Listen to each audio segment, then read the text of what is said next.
Hello, this is Dr. Jayne Dubois coming to your ears live from real life. Thank you for joining me for this episode of The Cosmic Joke, a show of deep talks punctuated by hysterical laughter. Every episode, my guests and I try to answer the questions, what is the cosmic joke? Is it funny? And am I the punchline? Stay tuned. I've chosen two of my dearest friends to come and sit with me today because we have had some of the deepest, wildest conversations that I've ever had. And they're just like very winning conversationalists. So like wordsmithing with them and vamping with them is one of my favorite things to do. There's just no subject they are afraid of. So it's the best case scenario for a podcast episode because all bets are off. We can just say whatever the fuck we want, and we do. I am Dr. Eric Schoen. I am a naturopathic doctor in Bellevue, Washington, where I primarily treat advanced, complex chronic illnesses, primarily cancer, but also chronic infections, things like Lyme, co-infections, and neurological inflammatory disorders, so Parkinson's, MS, post-concussion, and stroke. I'm Steve Dahmus. Been an astrologer, practicing astrologer since 2000 here in Seattle. Started studying astrology in 1995. I mix modern astrology with ancient Greek astrology, which was started in the academies of Plato, Socrates, and Aristotle. And those Greeks based their astrology in Mesopotamian mythology and astrology and Egyptian astrology and mythology. So all of that is combined together. And I use some elements of Vedic astrology, not much, but a little bit. And I have a full practice here in Seattle. You guys, I'm so excited that this is happening. Me too. Like in the place that it's happening, do we need like a moment for an origin story? Sure, please. Yeah. Who wants to tell it? I think you should. Really? You were the orchestrator. You were the dynamo that made. Okay, this I'm gonna happen. pan way out for a minute and tell you, Steve, that I was referred to you in 2013, maybe. And It took you 6 years to get here? no, Okay. because I came to see you then. Oh. And you did not know who I was. And we had this epically intense reading that Me? Really? yeah, that happened. And I chewed on it for 5 years. Yeah. And then at the end of medical school, I found out through one of my classmates that they had done a class with you. And I was like, what? How did I not know that there were classes? And so I emailed you and you were like, I'm busy. And I was like, cool. And then 3 months later, I'd be like, Steve, do you want to do a class? You are persistent. And you were like, no. And I was like, okay, that's fine. So I think I did that 9 times when you were moving into this house from the big other one. Yeah. And so finally you were like, bitch, okay, I'll do one for you. And then at the same time, Eric and I were starting to work together and we found out at work on the clock, I was like, I'm going to do this class with Steve Dahmus. And Eric was like, shut up. I am doing this class with Steve Dahmus. So we screamed on the IV floor about it. Oh, wow. And the rest is history. Wow. Well, those were always great classes that you guys were in. We just really, they were the best. It takes good students to have a good class. Well, I'm glad you think so. We just really tried to tap dance for you so that you would keep doing them.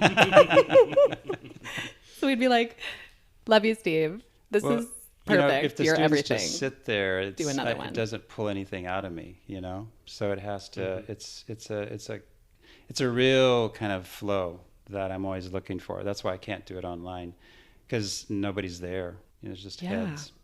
I just can't do it. Well, we sure pulled it out of you. Yeah. You really Feels brought good your to A get game. pulled, so. Yeah. So what do you guys think the cosmic joke is? Just go straight in. All right. I'm. No, go first. Oh God. You see, this is we were talking about this before, listeners, that I'm not sure I quite get the joke. Yeah. Because, what I had previewed to Jayne was I can't think about the cosmic underpinnings of like everything that exists around us without like turning into a shriveled shell of a human being, just contemplating the immensity of everything. And then I always think about death constantly whenever you think about life. I can't make that unpolarized in any way. And so I think death is probably the best thing that happens to all of us, is like part of the cosmic joke. Oh, that's a little dark. Well, it's Juicy. It's juicy, but it's like when anybody croaks, I just go, oh, thank God. You know, because like, I've had that feeling. you know, like, it's like, oh, you're just done with it. Like, you did it. Like, you gave so much gifts. But like, again, like I work with people who are contemplating and dealing with death and dying all day long. Yeah. I hold space for that all the time. And I am so hard working to try and keep people here. But then in the back of my mind, I'm also like, this really, it's a lot of ado about nothing. But I mean, I will try and keep you here as much as I possibly can. There is this app called We Croak. Have I told you? I did tell Yes, you. I Steve, have do you it. know about I this? have it because you told me about it, and it's lovely, and it's a big source of comfort for me. Okay, now. good. I was like, is it helping? Is it making It it, is worse? helping me so much. So this app, a friend of mine told me about it, and it's based on this Eastern idea that the happiest people contemplate death 5 times a day. And so every so often, it'll give you this notification that's like, surprise, you're going to die, open for a quote. And it'll like tell you some deep thought. So when I first got into astrology, I was also getting into Tibetan Buddhism at the same time.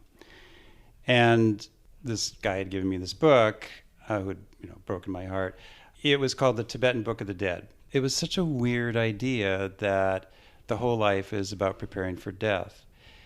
And I don't know if I still fully get that, but I think what it does for me is, now at my age in early 60s, it's like, wow, I'm already this old. I know people that are dying.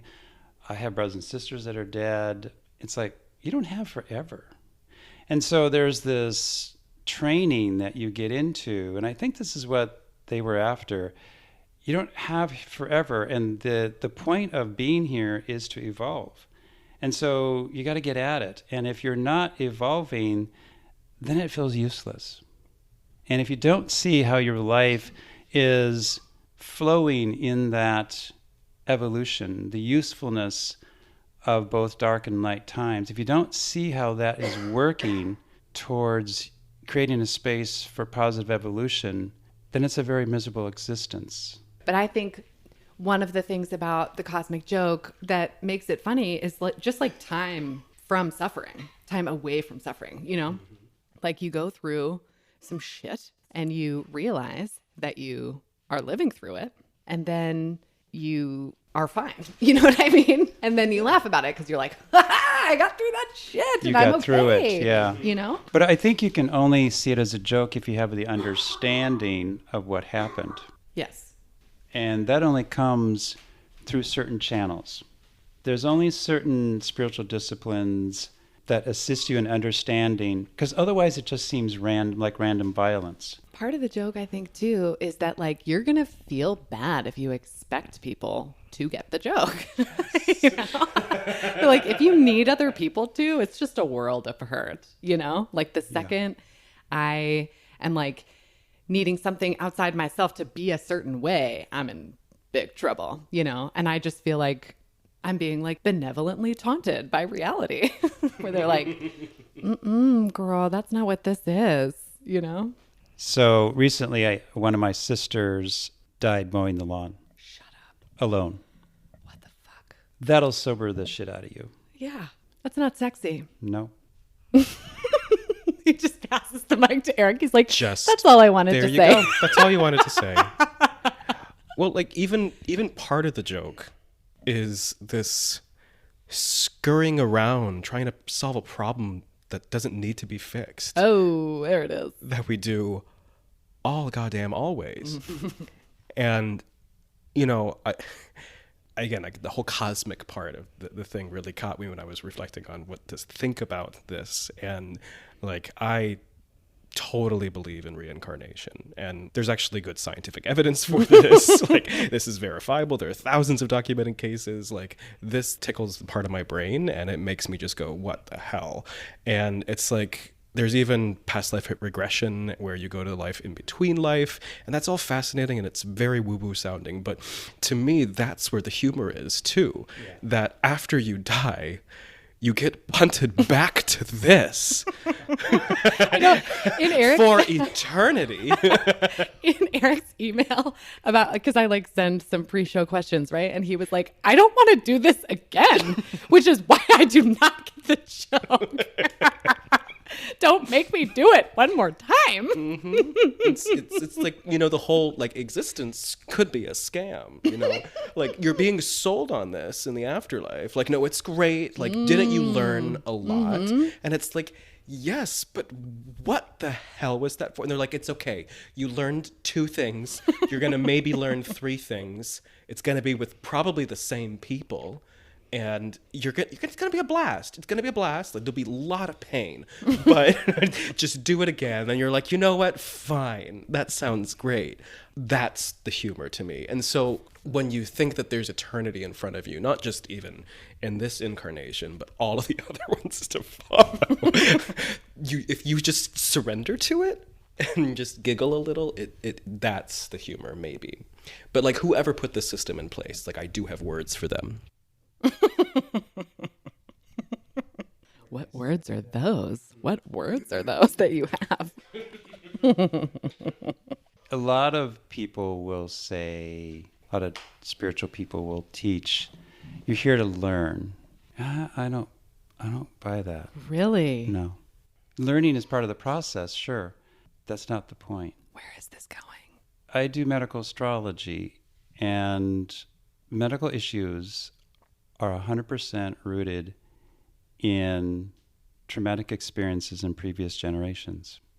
So there's a science of epigenetics that says the same thing, intergenerational trauma. And so you think about this, and so basically my cancer comes because my grandfather abused my grandmother. That's a storyline a lot of times. So what happens is you get similar patterns showing up in your psyche and in your body, in your life, that mirror what happened before. And this is just a regular thing. And the question becomes, why? Why would it be set up that way? Why have something from before get repeated that creates such suffering?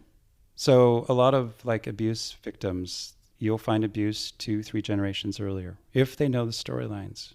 A lot of times that's hidden. But if they know the storylines, there's certain markers in a chart. I'm like, oh, sexual abuse in the history. So the question becomes, how come it has to repeat? Why not just have it be gone, right? Wouldn't that be the merciful thing of whoever runs the show, whoever is running the joke? The idea is talked a little bit about in Platonic metaphysics. Plato said that you get to agree to the plan of your life. You don't get to make it. You get to agree to it or not. You can tweak it around the edges, but it's made by these 3 goddesses of fate who weave the celestial threads of your life into a pattern. And that's what the astrology can read. So why those 3 goddesses? Their mother is named Necessity. And she was one of the baddest ass goddesses there were. Even Zeus bowed to her. She lived at the center of the universe, and deity lived inside of her. And she caused all things to happen, including your life. It's her daughters that are making the plan of your life that you don't get to plan. You just get to agree to or not. And so if you think about that necessity, that sounds a little like karma, which sounds a little like epigenetics. And so this repeat of stuff through the generations keeps happening until somebody emotionally processes what happened. The way you get it out of your body, the way you get out of your psyche is to emotionally process. So you're doing something about it. You're not just ignoring it. Mm-hmm. You're paying attention. You're honoring that person that got hurt or those situations. I just think it's so cool too that in the world of the healing arts, there are so many ways to do that. Exactly. And there's so many practitioners to do that with. So you can really like go where it's warm and find the person that you feel comfortable enough with to like hold the container for you while you go through that process. So like when I'm talking to a patient about whether or not it's a good fit and they're like, well, you know, do you do this, this, and this? And I was like, listen, I need you to feel comfortable enough with me to unearth your shit in front of me. Right. If you feel like you can do that, we're going to be fine no matter what we do. But the trust and the zhush is the most important part, and everything else is secondary to that, you know? And so like the creativity involved in the processing of that stuff so that people can kind of liberate their physicality and their psyches is just like where all the magic is. It's so fun. And that's like why we do what we do. And see, that's why it's a joke. Because we're having a good time. Well, not everybody has a good time doing it, but it's a joke because you're dealing with a set of circumstances that are temporal. Once you get past it, it's done. Yeah. You don't have to be weighed down by your dad's suicide forever. Yeah. You don't have to be weighed down by grandpa's molestation forever. And also, like, there's nothing wrong with whistling in the dark, right? Like that, if that gets you through, there's no reason not to like search for joy, even during really dark times. Like I remember I was dating a guy in my 20s who's Black, and he was talking about like how beautiful Black gospel music is. And I was like, don't you think it's fucked up though? Like that, like, you know what I mean? That like that religion was rammed down their throats, like because of slavery. Isn't that just like the worst? And he was like, yeah, but look what they did with it. And it just cracked my heart open, you know, where I was like, God damn it, I'm not mad about this in this moment. Right. Maybe I will be a little later, but right now, like, I get the joke, you know? They took it to a good place. Redemption. So this idea of how basically the purpose of life and repeated lives is to redeem your past or other people that were aspects of your past. This river of consciousness and this river of who we used to be. Oh, God, it never ends.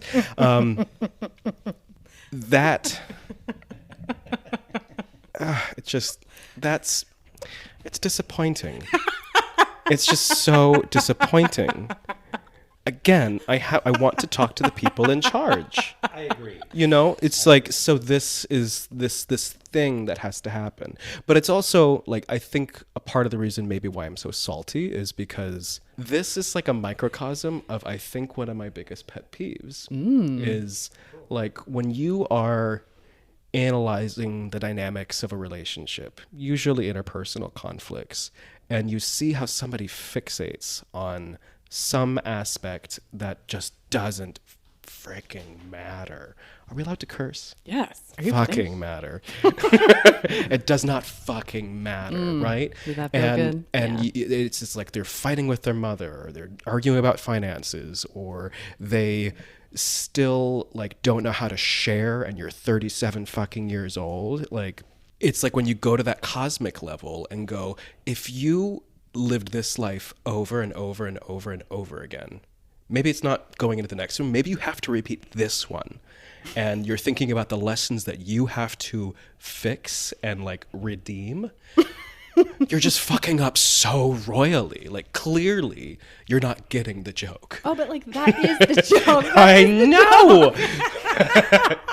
So like it's a good, you know, that's projection on my part. Like, what am I not getting? What are the themes of my life? Well, and I think part of that too is like I don't know. I think the problematic idea in there is that like you have to do anything in order to be able to like qualify to graduate from your life, you know? That's the joke, is like it's not about getting certain marks or achieving certain things or like being even not an asshole. You know what I mean? The point is to like experience all like the humbling limitations of the human condition. Like, we can't escape it, you know? We cannot escape it. And so like I just have to laugh at that, you know? Because like, what the fuck else am I gonna do? It's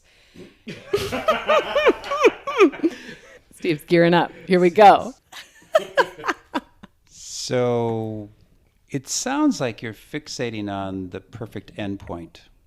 Why people aren't at a good place. That's frustrating to you? That they haven't matured to this place? Is that what is irritating you? Or is it like the nihilism? It's that people get so caught up in the fog that it's that maturity thing, that people are developmentally 25 years old. They're still in their Aries phase where it's where they cannot lift the fog over their eyes to see the bigger picture, where how they are interacting with other people, how, like, if we could all think about, the cosmic enormity of existence all the time and have it in the forefront of our minds, society would be very different, right? It's my aspiring wish to one day be running for Congress and to be on a debate stage and just look at the crowd and go, hey, can we just acknowledge for a fact that none of us know why we're here and we're all going to die. Let's be nice to each other, And if you could do that in your own life, if you could do that with your family, it would just change everything. But like the joke is nobody's going to do but that. Nobody's doing that. Exactly. Nobody's doing that. And then we have to keep repeating it until maybe this is what we all learn how to do. And I'm like, but that's never going to happen. And so it's torture. It's prison, And like, you can be an inmate and giggle while you're doing your errands and your chores. And so like, there's joy there, but like, you're still in freaking fucking prison.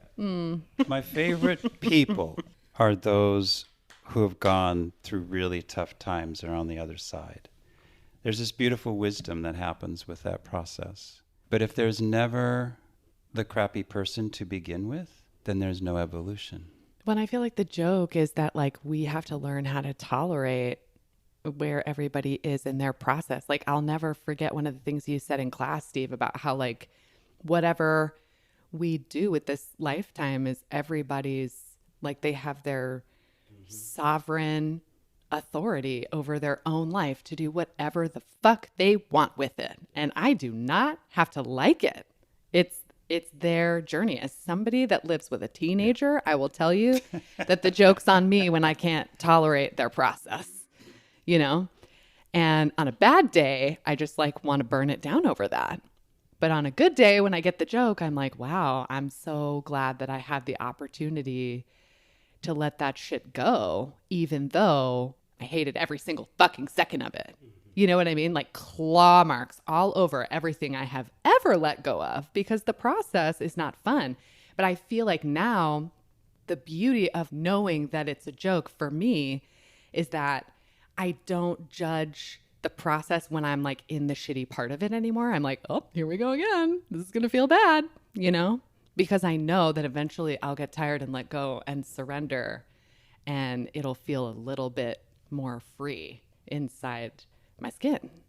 But that like cyclic nature of learning the shit we really don't want to have to learn, but that we feel better from learning. I just think that's hilarious. I don't know. People who have a lot of Sagittarius in their chart, Eric, want things to be high and perfect. Not perfect, noble. high and So noble and good. And one of the things that they have to learn is the opposite sign, Gemini, which is everybody's kind of messed up and they're all doing their own thing. And that's a goodly Eric's face. that's a goodly part of the His plan. hair, thinking, I hate that. I just really want to take it to my favorite movie because I feel like I can't get through a conversation with Eric without talking about this movie. I Heart Huckabee. It came out in like, what was that, like 2004, 2005 maybe? And it's got this like really pretty robust cast. It's got like Dustin Hoffman and Lily Tomlin and Mark Wahlberg and Jude Law and Naomi Campbell. And it's like this super quirky philosophical film where like these people have like an existential crisis basically, and their lives fall apart. And Dustin Hoffman is the guy who is saying like everything is all connected, so like there's meaning in it, just like hang in there for it. And then there's this other like super sexy French lady named like Catherine, and she's like, no, it means nothing. Like she does the whole nihilist routine and it's so hot. And so Mark Wahlberg and this other Jason, what's his name? Is it Schwartzman? I know who you're talking about. Yes. Anyway, they're like sitting on this bench and they're just like hitting each other in the face with this ball. They'll go now, now, now, now. And then like when they get to the point where they're too dizzy to feel nothing, then they're like, I get it. The nothingness, you know? And so it's just like this back and forth between like, is it pointless or is there something to it, you know? And I think that like polarity that kind of pulls us in all these different directions emotionally while we're trying to get through being alive, like that's the joke, because you don't have to choose between one or the other. Like all of those things can be true at one time. Right. And that's what's so fun. Eric's looking I don't at me think like, this is what working the for fuck Eric. are you talking about? Well, no, I mean, this is what I said to you too in our pre-questions, which was, you know, if like you could have a cliche, it's like nothing matters, but then everything does. Let's call it a pre-quest. Can we do Pre-quest. What was your pre-quest? What was your vision quest like before coming on the program? And then like all these little moments are our side quests. So in the pre-quest, nothing mattered. Nothing mattered, but like everything matters, but just not the way you think it does too. I think it was Marshall McLuhan. He has this whole like philosophy about how humans are meaning-making machines. And that is the way that we communicate and live our lives. And that's how we cultivate our identities, is through meaning making. And so much meaning making happens. And that is the point of conflict for our own internal struggles. He said that. And that means this thing about me. You're a little gay boy. You know, and that meant something to somebody. And people fight wars about meaning making.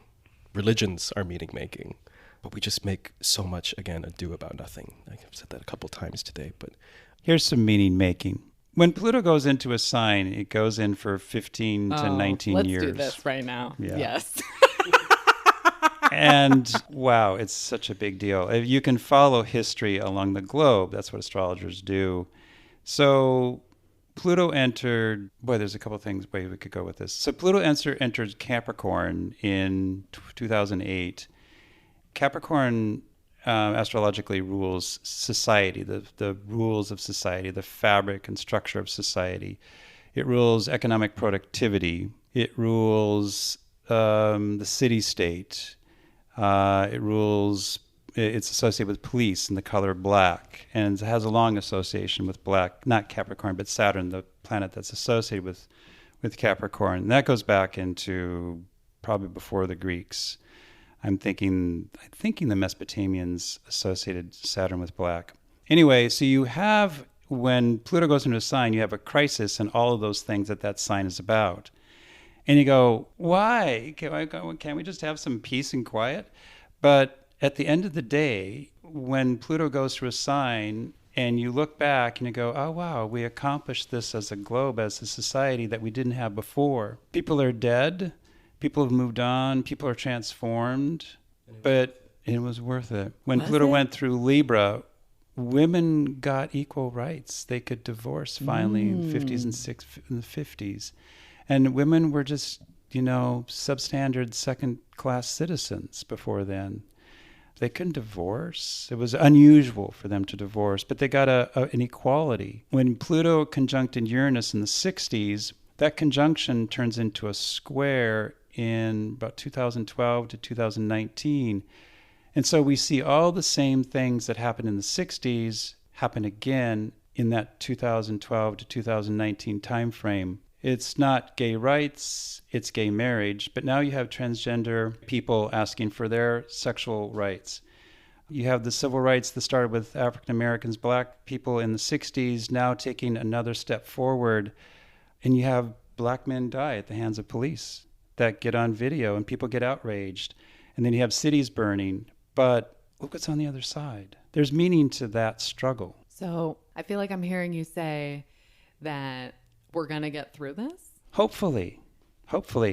We're having a Pluto return in the U.S. In the U.S. chart, Pluto is in the second house of values. We have a war going on with values right now. And who's going to win? I don't know. Good astrology doesn't have a crystal ball, not completely, because it depends on the free will choices of the people involved. But that struggle is worth it to get to the other side. Now, I wish there wasn't a struggle to begin with. And that's where, I think Eric maybe gets tripped up. And I understand that. I wish there wasn't. Since you are here, Steve, and you, in spirit and as a younger version of yourself, because your brother called you little whiny gay boy who lies, who is a fucking liar. We laugh at this, yes. So because you're here, Steve, like we've been talking about the joke, we've been talking about simple things like what's the point of existence, and then we have this little roadmap called astrology here, and the way that we can look at that, how does astrology impact the joke? Like, is it like an explanation? Like it explains why the joke is funny to people? I'm just curious. I think the biggest thing about astrology, if it's well done, is that it helps you get through, because it explains why things happen the way that they do. It explains the hope that there is on the other side of that. It gives you some techniques to try to get through it. It's an aid. The universe didn't have to give it to us. It didn't have to make astrology. If you think about it, every star in the sky is there. Well, the major stars in the sky and all the stars that support them in constellations are there to tell a story. So they were put there 14 billion years ago when the universe began. Well, I mean, eventually they got put there. And so there's been this whole thought process all the way since the fucking beginning. And in the moment of your birth, you can fractal that out to charts for every year of your life until you die. Not every year, not only every year, but every month of every year. We can chart the major thing that's going to happen. We can chart every day of every month. It's all thought through. And so there's a lot of effort here to help a person out through that process. And I see people consistently be very much helped by being confirmed, oh, this craziness I have isn't crazy. Oh, that my mother was going to be an alcoholic. Oh, it's in the chart since birth. Why is that? It gets you to a certain place that we hope that you will advance in. We don't know if you will. We hope that you will. And there's something in that human digging in against such force to actually go to the next better place that is beautiful. I don't think it answers the why. But astrology, its place as I see it, it's a very loving act by whoever runs the show to help us out. That's all it is. I've heard you talk about how you don't really feel intimidated by people who are going to come to do a reading with you who are super skeptical. Oh, I love that kind of reading. Yeah. Actually. And like, how do you talk somebody through that when they're just like, I'm pretty sure this is crap, but I'm also in a lot of pain. So they don't even have to be in pain. So I was a biology major in college. I didn't believe in this stuff. It was at least stupid, if not evil, because the church I was raised in, it was evil. Catholics destroyed Greek astrology. Yeah, witchcraft. So I get where they're coming from. We've been taught that rational linear logic is the only quality thing to engage in. Oh, yeah, emotion once in a while. But we dismiss still to this day, and that's why we dismiss women. I love it when a person comes in. I can talk 18 hours about a person from their chart. And when I relay fact after fact after fact after fact about their life in intricate detail, personal detail, about siblings, about parents, about grandparents, about what happened this year, after a while, they're just kind of quiet. It's one drip at a time. And so they see not that I'm right or astrology is right. That's not the point. The point is that there is a bigness to life, and that I, a total stranger reading symbols on my computer screen, can get deep into their psyche. And what is that about? What does that really say about life? See, that's what it is for me, is getting people to the place where they realize that they, I don't know, in the words of a lot of people that have come before me, they have a soul, that there's this bigness to life. And so people who are so totally linear logical, do they have that sense of purpose? Okay, well, like, I'm thinking like Saturn in the ninth. Sure. You know?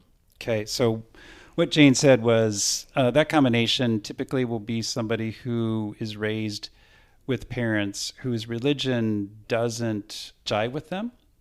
That's an understatement. Or they're raised in an a-religious household. And so Saturn, wherever Saturn is, that's a big part of the life learning. It's difficult learning, and it's learning you can't get out of.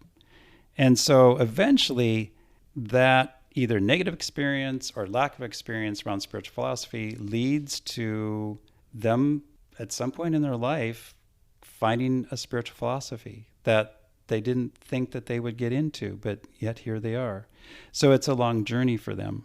Somebody who is so adamant about something and then comes around to see its value, they have The such cosmic joke.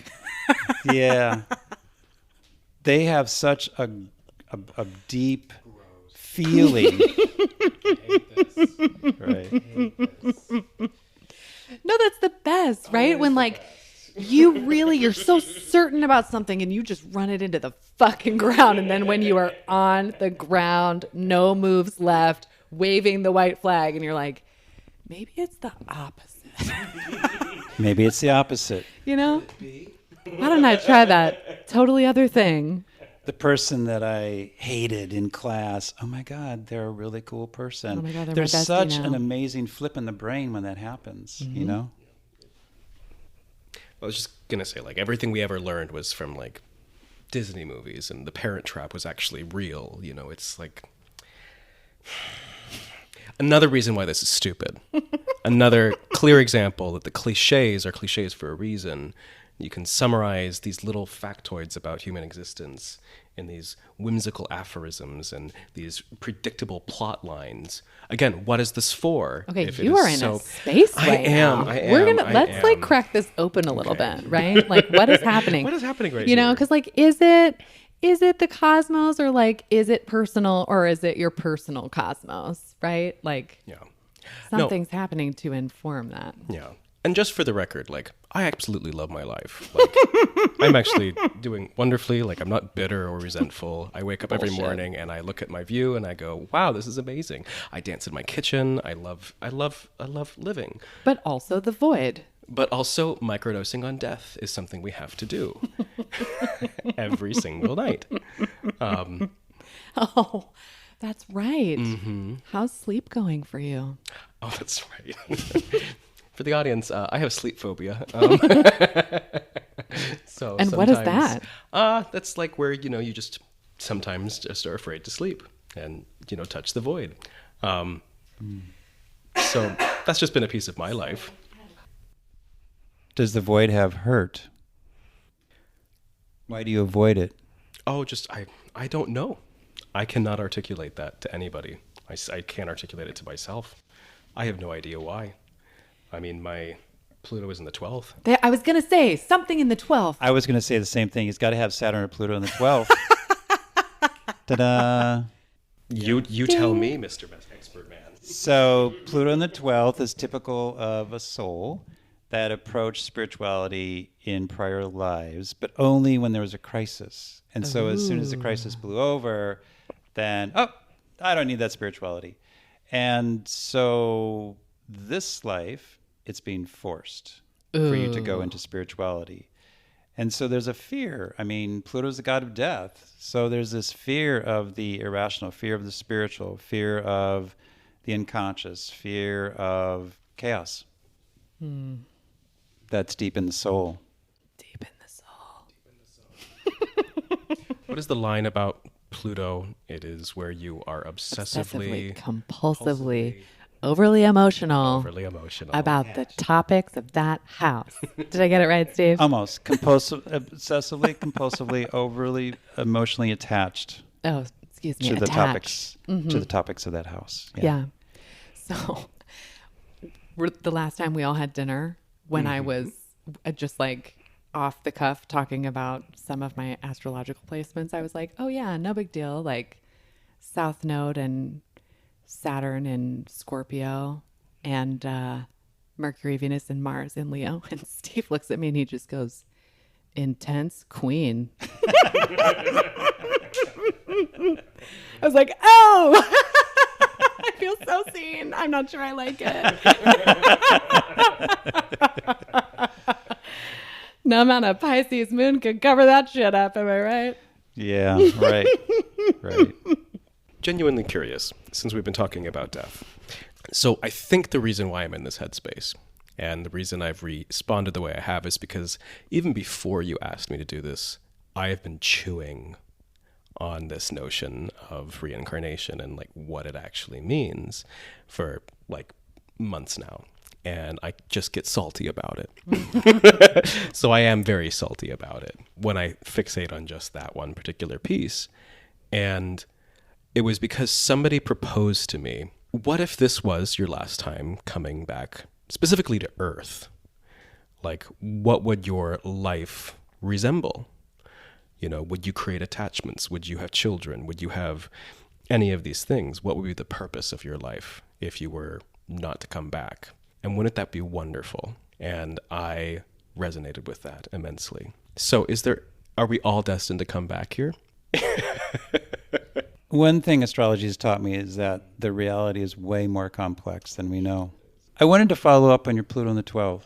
So people with Pluto in the 12th then come into this life on a precipice, and they're usually paralyzed on that precipice because they want to stay in the past because they're afraid to go into the future, which is to plunge into spirituality or cosmic consciousness or the void. The void. And so you stay paralyzed. And so 12th house is one of the rulers of sleep. Oh boy. So when it comes to sleep, you're paralyzed because it represents this larger reality for the soul. That would be my take on it. Problem solved. Next. Well, there's a consciousness around it, but not problem solved. This is also the problem with astrology. I have no idea what that means. Like, what does that actionably look like? To actually take on a spiritual practice. So Pluto then goes to the opposite side. So Pluto is the second most important object in the entire chart, and that's because it tracks what the soul is wanting to do in broad terms. And so evolution is movement, and movement to the opposite house. That's the resolution. So the 6th house represents a daily ritual, a daily meditation of spiritual practice, to see that it's not a scary thing, that you can maintain on a daily basis. Remember, Pluto in the 12th is a soul who only approached it during times of crisis and then left it. So instead of being sporadic, the goal is to be consistent in this non-hyper state. And so a daily spiritual practice that makes sense to you, and you get involved with spirituality and you go, oh, it's not this big scary thing. Is that because you're moving from the 12th toward the 6th? Yeah. And the 6th house is about ritual and like daily living and work and like kind of the mundane, repetitive. It starts off with Mesopotamia as farming, counting barley seeds before you plant them in the ground, counting all the seeds very meticulously. The Mesopotamian farmers would have to take out loans from the temple of the city-state. And there was this exact amount of money that the temple would loan to the farmer. And so it's all this very close analysis, the small details, instead of this big picture, I'm fear of the void. Well, what is the void? What are you actually afraid of? You don't really have a particular nuance of meaning of that. Whereas if you take the 6th house, you're actually engaging in spirituality on a day-by-day basis in actual detail and with your physical body, and that eventually calms the nervous system down to where you don't have to fear it anymore. So just pretend you're a Virgo and that there's divinity in washing your dishes. Yeah. So it's Problem interesting. solved. We haven't really had a conversation because the pandemic interrupted all of this practice. Yeah. And so when we left off, I was still dealing with sleep phobia issues. And then at the very beginning of the pandemic, because we had nothing but time on our hands, I did begin meditating. Because you remember, I was very, very, very, very depressed. Well, and that's so interesting, Eric, because when I read your pre-quest, you were like, oh, I fell into this deep depression. But at the time when we talked about it, I think you kind of laughed it off. You were like, no, I've just been meditating 3 hours a day and like everything is wonderful. And I started a business and like, I'm good. Well, that kind of is the end of that story, though. Like, but like you it skipped the deep, dark, depressive part. Totally skipped the part where like there was like totally police were called to the house and like all this other kind of stuff, like for like wellness checks because people were worried about me. Like that happened. Like that's real. But it was like after that process though, like that was before I went and submitted and sat with the void for 3 hours a day. And you would. And I would. And I did. And it was amazing, though, because when you sit only with yourself and then the ego just gets tired of telling you all of the things that you are not and gets just tired of telling you all of the to-do things and you're actually just sitting with the void, shit just heals. It really does. It was month and a half of healing and observing and witnessing all of the shit that I had been through and like shared with you my litany of all the crap, and it's like, these weren't necessarily small things. Everybody has their own cross to bear, to use terminology that Jayne loves. That one really worked. That one really worked. Good. But like after that process though, of literally doing nothing and sitting in silence, that transformed me more than anything had ever done. More than any therapist had ever walked me through, was just sitting in the space, right? And so that was my spiritual practice. I haven't had a sleep phobia since I did that. See? Hey. I know. So everybody's listening like, Jesus, this guy is really a mess. Well, I just sat and did nothing for hours and it fixed everything. Proof totally positive normal. That totally normal. Totally. And see, that approach would have necessarily particularly worked for you because you have Pluto in the 12th. Now, somebody who has Pluto in the 11th will have a different approach. But see, that's where the universe actually did give a shit to give you a roadmap, to give you the details of how to get through something. What would Pluto in the 5th do, Steve? Is that yours? Mm-hmm. Okay. You really want it? Give it All to right. me. So this is I'm a soul ready. who got way too egotistical. It was all about them, and they're learning to go to the 11th house, which is the house of community. We find in it unbonded friends, those people that we share common interest and common goals with. So start a cult. Start a cult or a podcast. In other words, go into a group, meld into where everybody's pulling the same thing, but everybody's still an individual. So what's going to happen with Pluto in the 5th, especially it's the house of children, they draw in children who smack them down.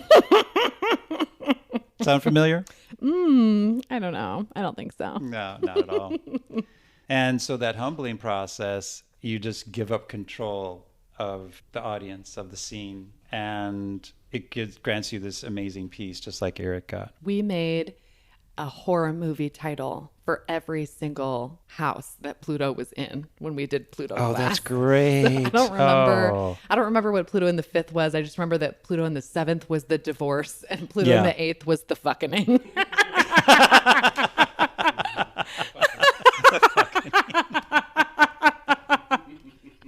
Oh my gosh. And here lies the cosmic joke because we are laughing about the darkest shit there is. Yeah, exactly. There is, once you get through it, there is the ability to laugh at it. Mm-hmm. but you do have to get through it. But it's not cute until after. No, not at all. And scene. Psych, just kidding. Well, here's the thing. Like, I want to go back to the developmental stages piece because the cosmic joke about how you cannot, everybody has the right to treat you and everybody else precisely the way that you do not want to be treated. Like my parents. had every right to not treat me the way that I would like them to have treated me. Mm-hmm. Everybody in this room can say that. Free will sucks so much. So much. But does it suck more than the opposite? You know, I don't like that because it's very like Pascal's. binary. It's very Judeo-Christian. Like, yes, it shots is. fired. It is. It's like why is there evil on the world? It's like, well, it's because good wouldn't possibly exist, or this is the best possible way for us to like have the best possible world.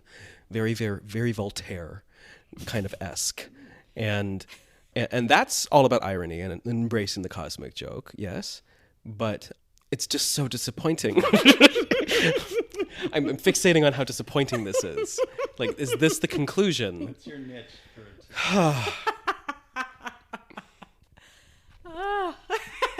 There you go. The cosmic joke is very. It's there's a punchline. It's sort of funny, you know. I mean, it's not funny for you today, right? And that's fine. That's fine. I think that's part of the joke, is that it doesn't have to be funny till it is. I find that once a person gets to that point where they see the joke, then the rest of the life, pretty much, they can see the joke. Mm-hmm. That's a big, huge plus that I see with clients, because I've been doing this for a couple of decades now. And so people grow, and they're so much healthier mentally, psychologically, after they get that there is a joke involved, actually.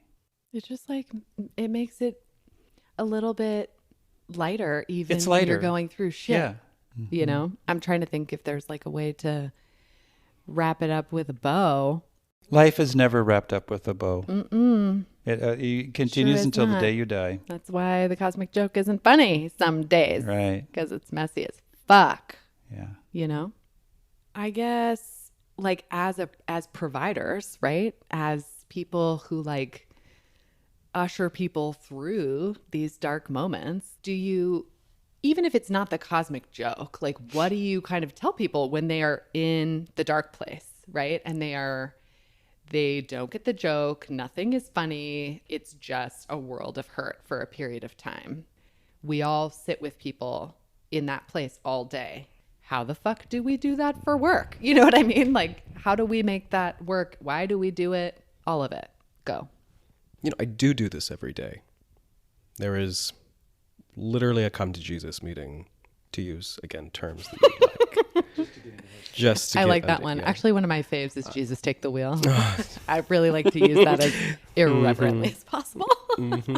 So there's these come to Jesus meetings that I have with my patients. You know, these are often stage 4 people who are reckoning with very intense decision making and making decision points about whether or not they want to have massive decreases in quality of life, or if they want to exit the world gracefully, or just looking at a mountain of pain in front of them and reconciling the fact that this is often happening way before they've had time to process their life. Their children haven't grown, and it's so wildly unexpected. And so how do you encourage somebody to digest all of that and then still make decisions at the same time? I don't have a plan for that most of the time. What I try and do is allow, and this is my own mental process, my own spiritual process. I just try and channel whatever it is that they need in that moment. And usually something arises. It usually goes back to the only way that people get through it is by loving themselves. So many people, especially in a cancering process, arrived at that place because they have sought validation through other people, or they harbor resentment.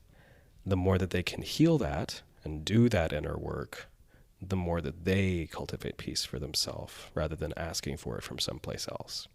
So in a weird way, I feel like I'm asking most of my patients to do precisely the work, the redemption work, that hasn't been done yet. Because by and large, that's what should be done anyways. I don't know if that answered your question. Sure did. Ask the question again. How do you usher people through these dark moments when they do not get the joke, and maybe on days that you do not get the joke because it's too soon? Because part of life sucks.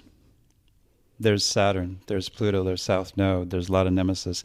These are tough, horrible things in the chart. And you just have to recognize that that's part of the reality of life. So there's a seriousness to life, and you don't always win. And so when I'm in a situation like that with somebody, you're with them in little baby steps. You're not expecting much. You're just being compassionate and giving them love in that moment, because that's the spiritual moment, is in the moment. And that's what you're doing. You're being in the moment with them. It's not prepackaged. That's just beautiful. Yeah, I was thinking something similar myself too, because like I don't work with people who are kind of like staring at the possibility of their imminent death, right? Like I'm more working with a population that like can't get through the day. And so they want to die, you know, because they need relief and they can't find it anywhere. And so I think for me, what it looks like to sit with people who are in that place is that, you know, similar to what both of you have said, there's something, I feel like there's this like container that's created by giving somebody that kind of undivided attention. You know, it's a very spiritual practice. And you actually give a shit when you're in it exactly. with them. You really do care. And like, I think the biggest gift that I try to give to my patients is to not recoil from their pain, because most people in our culture, they cannot stand to just like coexist with suffering. It's intolerable, right? And we have all these ways that we try to numb that out, you know? And so to sit with somebody in the shit and to say like, I'm not going anywhere, you know, like that is all anyone needs, because then they get to have that magic moment of not being alone in their pain, in their worst moment where they like feel the worst about themselves, to be witnessed and to be held in that place. Like that is everything, you know, like why wouldn't I want to do that? You know, even though sometimes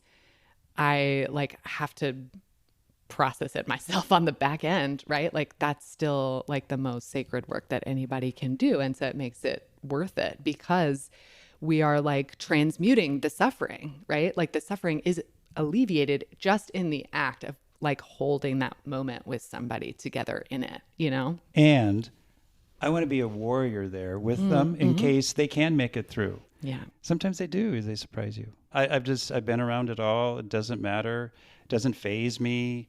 I don't get freaked out about it. Nothing. I've heard everything and nothing bothers me. And there's a real peace in that process. Yes. Yep. I feel really similarly. Mm-hmm. And I think that's part of the joke, is that like you see the worst and like, okay, you know, like we just accept it and let it be what it is. And then we don't have to fight with it.